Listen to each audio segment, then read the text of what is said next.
Halo Sripoku, kali ini saya sudah bersama pemain baru Sriwijaya FC.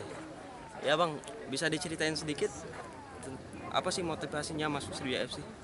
Ya, motivasi saya sebagai pemain daerah ya, saya sangat bersemangat membela tim tanah kelahiran saya. Kalau bisa sampai mati pun saya bela Sriwijaya. Namanya saya lahir di sini.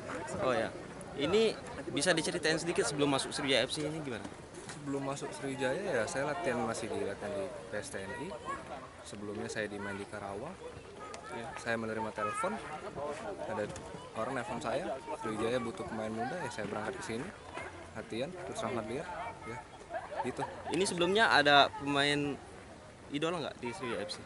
Ya sebelumnya ya saya sebagai pemain muda ya saya mengidolakan Hamka Hamzah sebagai kapten ya, sebagai panutan saya juga. Sekarang ini mengisi apa nih Bang? Center back ya? Ya center back, saya center back sama posisi Hamka bersama. Jadi perasaannya gimana ini sudah gabung? Ya perasaan saya senang sekali, senang banget, senang nian. Oh iya. Kalau kata orang Palembang senang nian. Ya terima kasih ya Bang.